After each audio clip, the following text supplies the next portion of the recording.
Com essa roupa aí? Lógico que não, olha isso aqui. Vai estar de casa com essa roupa aí. Nem tudo começa nas agressões físicas, mas também acontece nas microagressões. Você sabe o que é isso? As microagressões são atitudes ou comentários maldosos do dia a dia. Parecem inofensivas, porém contêm hostilidade em sua fala ou ato. Se ela é humilhada, caluniada ou difamada, a violência é moral. Violência psicológica é o soco na mesa, o grito que dá medo ou o uso de palavras que mexem com o emocional delas. Violência matrimonial é o ato de diminuir seus bens, instrumentos de trabalho e recursos econômicos da vítima. A violência física são tapas, empurrões ou qualquer tipo de agressão feita com o corpo da mulher. Você já deixou de fazer algo por medo ou insegurança? Já.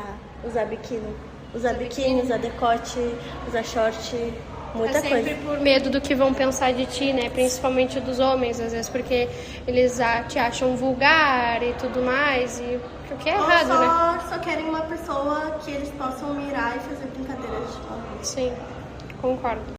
Você já ouviu algum comentário machista sobre uma mulher? Se sim, qual? Sempre ouço, principalmente no meu trabalho, e principalmente eles sempre estão tentando comandar em cima da mulher, mandando ela lavar a louça ou arrumar a casa, típicos valores tradicionais que eles inventaram. Sim. O que você diria para outras mulheres que passam por isso? Ai, que elas tinham que se unir, ter mais força, começar a falar as coisas pros homens. Se o homem falar, até pronto, não sou. Tipo, reclamar, sabe? Tipo, bater de frente, que não deixar passar batida, essas coisas assim. É isso, obrigada. Você gostaria que mudasse o que no dia a dia das mulheres na sociedade? A segurança e o jeito deles. Sim, o modo de agir, né? O modo de agir, o modo de falar também. Sim, o modo de valorizar, né? Isso. Sim, claro. Oi, tudo bem? Eu sou uma aluna do Inácio Montanha, sou da turma 209 e estou fazendo uma pesquisa sobre a violência contra a mulher. Vou te fazer 5 perguntinhas. Tu topa participar? Claro, com certeza. Deixa eu fazer a primeira pergunta. Você já ouviu algum comentário machista no dia a dia de algum homem? Se sim, qual? Sim, todos os dias a gente ouve comentários machistas, por exemplo, no trânsito. Né? No trânsito, quando a gente passa alguma coisa, às vezes eles dizem só podia ser mulher. É um comentário machista. Segunda pergunta. O que você gostaria que mudasse no dia a dia das mulheres na nossa sociedade? Eu gostaria que as mulheres se sentissem mais seguras quando saíssem às ruas, porque infelizmente a gente está vivendo uma onda de feminicídios, né? Principalmente aqui no Rio Grande do Sul. As mulheres estão muito inseguras e as mulheres às vezes estão deixando de fazer aquilo que elas gostam por medo e por insegurança, né? Então para mim isso é muito impactante, assim. As pessoas terem que abrir mão às vezes de uma questão social, de uma atividade física na rua, de não poder sair de casa simplesmente por ser mulher e por correr risco na rua ou dentro de casa, né? Ou dentro de casa. Pergunta 3. Você deixou de fazer algo por medo ou insegurança? Sim. Eu gosto de correr na rua, na orla, e eu às vezes não vou à noite, que é o horário que eu tenho tempo, porque eu tenho medo de ser assaltada, agredida, violentada, assediada. O que você diria para outras mulheres que já passaram por isso ou passam? Eu diria que elas não estão sozinhas e que elas denunciem sempre. Mesmo com medo, elas se sintam que elas têm uma força dentro e que elas precisam uma das outras e que elas denunciem sempre. Tu saberia me dizer o que é microagressão? Microagressão? Eu acho. Tem uma ideia assim do que pode ser? Não sei, devem ser pequenas agressões contra a mulher, mas não sei se verbais, físicas ou todas. Verbal seria... Eu vou te dar um exemplo de microagressão. Microagressão é, por exemplo, quando um homem olha pra tua roupa e ele te menospreza por isso, falando, né? Ou ele acha que é um convite, né? Eu achei que era assédio mesmo, não sabia que recebia esse nome de microagressão. Sim, recebe por microagressão, porque às vezes a pessoa te ofende e aí isso já vale como uma agressão. Entende? Então é muito importante as mulheres se conscientizarem disso e saberem que muitas vezes elas olham pra esse tipo de coisa e acham que é só uma coisinha, não querem acreditar no que realmente é, mas não, é uma microagressão. Bom saber, importante saber. É isso, muito obrigada por ter nada, participado. Eu agradeço muito a tua participação. A gente fica muito feliz, nós da turma da 209. E espero que tudo isso, as suas palavras, virem força para as outras mulheres. Tomara, sim, espero. Espero que essa realidade mude urgentemente. Eu espero também. Agora estamos aqui com o Sou o professor Pedro, eu tenho 33 anos de idade, eu ministro a disciplina componente física aqui no Inácio Montanha. E professor Pedro, você sabe me dizer o que é uma microagressão? Microagressão são microviolências que a gente comete, às vezes no dia a dia, seja com palavras ofensivas que a gente às vezes não tem tom de ofensa, a gente não acha que não é ofensivo para nós, são gestos que a gente comete e que a gente não reflete em cima desses gestos e de quem a gente está violentando às vezes com esses gestos. São essas pequenas coisas do dia a dia que a gente não presta atenção, seja palavras erradas que a gente utiliza ou gestos errados que a gente comete com as pessoas, né? Seja gestos misóginos, racistas, LGBTQI, homofóbicos e tal. E você já praticou alguma microagressão? Eu tenho certeza que na minha vida eu já pratiquei. É difícil agora pensar e apontar um de cabeça, mas enquanto homem, vivendo numa sociedade machista, tenho certeza que eu já reproduzi várias microagressões. E ao longo da vida do senhor, assim, o senhor sabe me dizer como é que foi sua criação, de como o senhor aprendeu a tratar uma mulher? Bem, ao longo da minha vida, eu majoritariamente fui principalmente criado por minha avó, minha mãe. Eu tenho bastante distanciamento do meu pai, assim, meu pai é uma figura que eu não me espelho muito, assim. Então, foi justamente por essa minha criação com as mulheres da minha família, que eu fui aprendendo que tinham coisas que eu via na escola e de que os meus colegas faziam que não tinham muito a ver com aquilo que a minha mãe e minha avó me ensinavam. Então, foi um caminho meio sendo lapidado, assim, né? Eu, obviamente, cometia agressões e cometi microagressões enquanto adolescente e até enquanto jovem adulto, mas ao longo do tempo eu fui me corrigindo e fui me policiando. É um exercício constante de vigilância sobre si mesmo. E se o seu caso só vê um homem agredindo, assediando ou calando uma mulher na rua, qual seria a sua atitude? A primeira atitude é chegar nela, ver se ela precisa de ajuda, né? Entender a postura dela, né? E aí, se ela negar ajuda, se ela disser que não, se eu achar que a agressão é autossuficiente, eu tento separar e avisar a polícia na hora. Se ela pedir ajuda, eu intervenho na hora, né? E aí intervenho tentando separar, mandar o cara pra longe, se ele resistir, aí chama a polícia, né? E me protejo. Protejo ela e me protejo. Sim. E algum familiar do senhor, mãe, ou até mesmo parentes, né? Já sofreram assédio ou agressão? Sim, a minha irmã, eu tenho uma irmã mais nova que eu, 4 anos mais nova que eu. E o primeiro namorado dela foi um namorado agressivo e abusador. E a primeira pessoa pra quem ela contou foi pra mim. E aí foi bastante difícil, foi bastante complicado, assim. Mas acabou que eles se separaram e tal. E hoje ela é uma pessoa bem mais de boa e tranquila, porque esse problema se resolveu. Mas certamente tem mais pessoas ao meu redor que sofreram isso. A minha irmã é muito marcada porque eu e ela a gente tem uma relação muito próxima. Então... E como última pergunta mais importante, você se considera uma pessoa machista? Sim, eu me considero uma pessoa machista porque eu vivo numa sociedade machista e não ser machista é um exercício de vigilância. No momento que tu achar que tu não é machista, esse é o momento que tu tá pronto pra cometer um erro. Então tu tem que ter consciência que tu vive num mundo machista e, portanto, tu é machista mesmo que tu não queira. Se tu chegar na tua arrogância de achar que tu não é machista, esse é o momento que tu vai cometer erros. Esse é o momento que tu vai começar a cometer microagressões. Então na tua cabeça tu tem que ter sempre pensando, cara, eu sou uma pessoa machista numa sociedade machista. O que eu posso fazer pra não ser? E aí se tu fizer esse exercício cotidiano, tu vai ser uma pessoa melhor. Mas tem que ser cotidiano. Qual é o seu nome? Meu nome é Luiz Antônio, eu sou professor de Sociologia, também sou vice-diretor aqui no Colégio Inácio. Beleza, o senhor Luiz Antônio, o senhor sabe me dizer o que é uma microagressão? Bom, o termo já disse, é pequena, mas são agressões assim, que não sejam transformadas no dia a dia. Pequenas agressões, podem ser verbais, né? Não significa também que são agressões físicas, né? Mas pequenas atitudes que vai se transformando em... Exatamente. E o senhor sabe me dizer se o senhor já cometeu alguma dessas microagressões? Cara, agora no momento... Bom, se eu cometi, pode ser em tom de brincadeira, mas eu procuro, nas minhas relações, tanto com homem como com mulher, valorizar sempre as pessoas, não fazer esse tipo de comentários que podem ocasionar uma forma de agressão. E no longo da vida, assim, como é que foi a sua criação em saber como que se trata uma mulher? Bom, eu venho de uma família do interior, onde minha mãe e meu pai me ensinou a sempre a respeitar as pessoas. Nós somos uma família de 7 irmãos, inclusive 3 são irmãos e 4 irmãos. Somos uma unidade de uma família que sempre nos respeitamos e nos vemos muito bem. Quando só vê um homem calando ou agredindo uma mulher na rua, qual que seria a sua atitude? Bom, depende da situação, né? Se é um fato que a gente pode evitar, eu tento evitar, né? Sabe que as formas de agressões, elas podem ocasionar também a pessoa se revoltar contra si. Mas eu, se vejo, tento denunciar esse tipo de agressão. Ou pelo menos, uma forma de intervir sem, claro, cuidado da minha autoproteção. E o senhor já teve algum familiar que sofreu agressão ou assédio na rua? Eu não sei na rua, mas eu sei sim que aconteceu com uma das minhas irmãs, que teve um relacionamento onde a pessoa era bastante agressiva, e tanto assim que a gente notou essa agressão e conversando com ela e vendo esse posicionamento, foi rompido e mais tarde a gente soube mesmo que ela era um agressor e que já tinha agredido outras mulheres. Mas graças a Deus que ela não teve sofrimentos maiores de agressões físicas. Ele era uma pessoa que agredia de forma verbal, mas a gente soube que ele em outras ocasiões teve agressões físicas. Então foi um momento meio difícil para nós, mas que superamos esse momento. Hoje não tem nada e a pessoa vive distante. Qual que é seu nome? Arthur. Tem quantos anos, Arthur? 16 anos. E você sabe o que é uma microagressão? Aparentemente parece algo bem pequeno, mas é grave. Tipo o quê? Xingar uma pessoa, fazer um bullying ou falar da aparência da pessoa, alguma coisa pra pessoa que tá fazendo não é nada, mas pra quem tá recebendo é algo muito grave. E você já fez algo, tipo, essas coisas pequenas? Já cometeu uma microagressão? O que eu me lembro, não. E o que você aprendeu sobre como tratar as mulheres? Eu aprendi na minha criação que deve respeitá-la, valorizá-la, dar atenção e amá-la. Estamos aqui com o Alexandre. Alexandre, tem quantos anos? Tem 16 anos. 16 anos. E você sabe o que é uma microagressão? Parece ser um tipo de agressão pequena. E sabe dizer mais sobre isso, me explicar melhor? Não sei. Só pra te explicar um pouquinho melhor, mais ou menos, o contexto do que é isso. As microagressões são comentários ou atos que parecem pequenos e inofensivos, só que contêm hostilidade. Porém, passando a pergunta, você já cometeu alguma microagressão sem ter intenção nenhuma? Eu acho que não. Nunca. Certeza disso? Certeza. E ao longo da vida, do que você tem passado, você sabe mais ou menos como que se trata uma mulher? Sim. Como? Respeito. Desde que ela te respeita também. O que mais? Depende, né? Tem vários contextos. Tipo, na rua, óbvio, com todo respeito. Mas, se eu estiver na rua e tem alguém me respeitar, eu continuo respeitando, né? Tô na minha lá. Sim. Em casa, respeitar a mãe, irmãs, excepcionalmente, né? Deve se respeitar em todos os casos. E até em casos que tem agressão de parte da mãe, assim. Se a mãe tá batendo em ti, é porque a pessoa fez alguma coisa. Sim. E você respeita todo tipo de mulher ou é só familiares mesmo? Eu respeito quem me respeita também.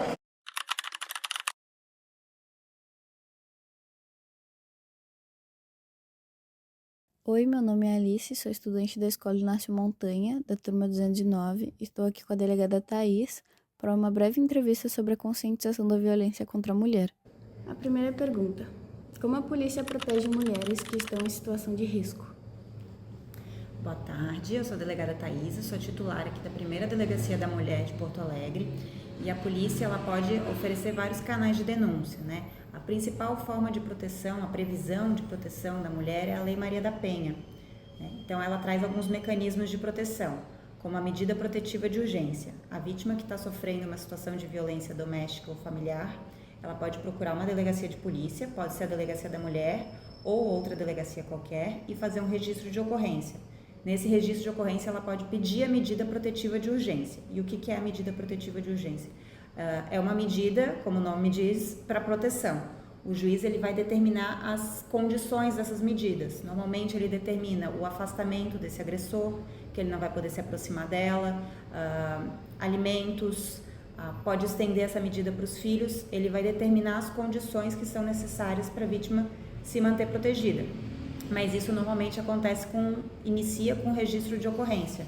E aí, a partir disso, a gente faz a investigação também desse fato que ela estiver registrando. Se ela registrou que sofreu uma agressão, a gente vai apurar se de fato aconteceu ou não aconteceu, para ele ser responsabilizado depois pelo que ele fez. Dar muito quando uma vítima aceita denunciar. O que ela tiver de provas físicas e indicação de testemunhas vai ajudar muito para a investigação. Vou explicar. Por exemplo, se ela sofreu uma ameaça por WhatsApp, o print dessa mensagem, se ela puder trazer no momento do registro de ocorrência, vai servir de prova para provar o que ele ameaçou, né? Quais foram os termos da ameaça. Se ela sabe que a vizinha presenciou os fatos, se ela trouxer o nome da vizinha, o telefone da vizinha, também serve para a gente chamar essa vizinha e ouvi-la como testemunha e também vai servir para apurar os fatos. Quais sinais indicam que uma mulher está sendo vítima de agressão?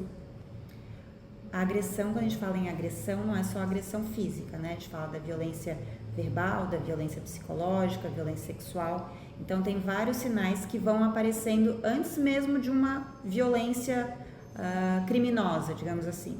Então, o agressor, o que ele faz? Ele, na escalada ali da violência, ele vai começar com humilhações, ofensas, controle financeiro, controle de com quem que a vítima se encontra. E aí, o que essa vítima vai acabar sofrendo, né? Ela vai se fechando. A gente vê, às vezes, uma mulher que era feliz, mais extrovertida, falante, ela vai se apagando. Quando essa vítima sofre violência, ela vai se apagando, vai se afastando dos amigos, porque é isso que o agressor vai fazer. Ele vai tentar deixar essa vítima longe de pessoas que podem alertar que ela está sendo vítima de violência. Então, ela vai se afastar de muitos amigos, não vai contar o que está acontecendo, porque ela vai estar sob esse controle do agressor. Vocês percebem que hoje em dia as mulheres estão denunciando mais ou menos do que antigamente? Por quê? A gente vê um aumento no número de ocorrências. Eu acho que os crimes, os registros de violência doméstica, eles sofrem muito uma subnotificação, assim como os crimes sexuais. O que é isso? Acontece muito mais do que chega o registro para a gente. Não quer dizer que está aumentando os fatos, quer dizer que agora eles estão sendo registrados e apurados.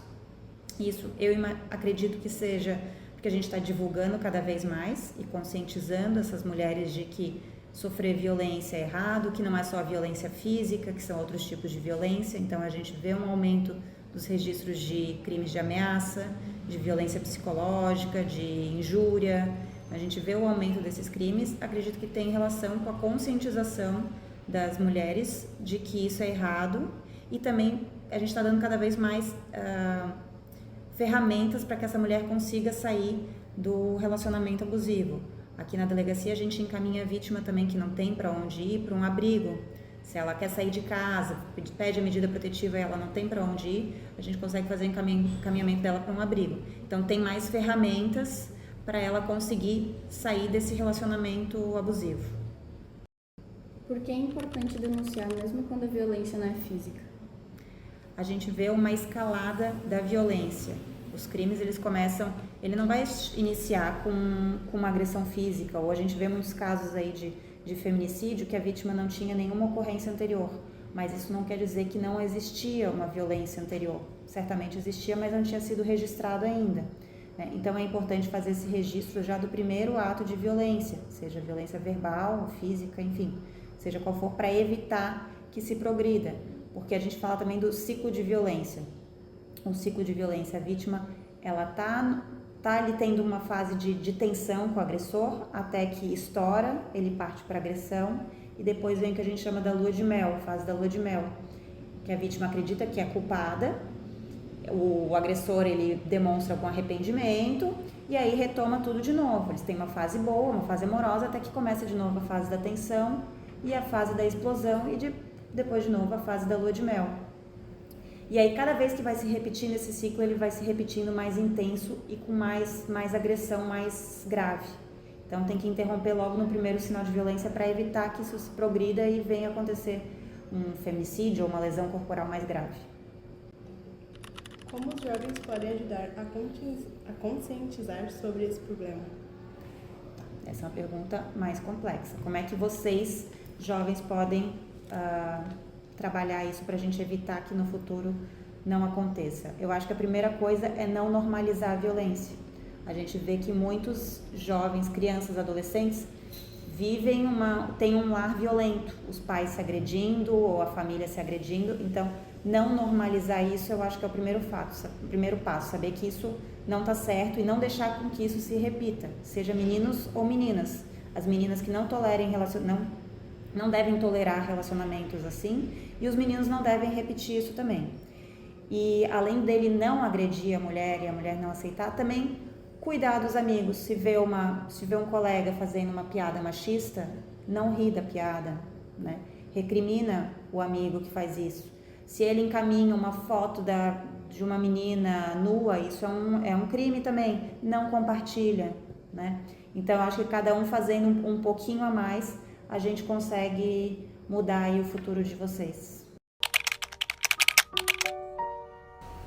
Meu nome é Alana, eu sou da 209 e hoje estamos aqui para pegar um relato de uma pessoa. Oi, gente, prazer, eu sou a Eduarda. Que tipo de relação você tinha com a pessoa? Era a relação de pai e filha. Quais foram os primeiros sinais? Muitas brigas, muitos desentendimentos e logo depois as agressões. E como você percebeu essas agressões, essas brigas? Como começou tudo? De início, eu era muito pequena, eu tinha 10 anos quando tudo isso começou. E ao todo veio como ciúmes. Eu tinha um irmão mais novo e ele era muito apegado ao meu irmão. Então, qualquer coisa que eu fazia quando criança era ato de ciúmes dele, ele brigava comigo, era ciúmes. Então, a partir daí foi se intensificando muitas brigas comigo e o distanciamento. Então, eu como criança não entendia nada. A partir da adolescência, quando fui crescendo, que eu comecei a entender e as brigas se intensificaram. E como você se sentiu sobre isso? Olha, muito mal, porque de início eu pensei que a culpa era minha. Eu pensei que eu, como criança, estava fazendo algo errado.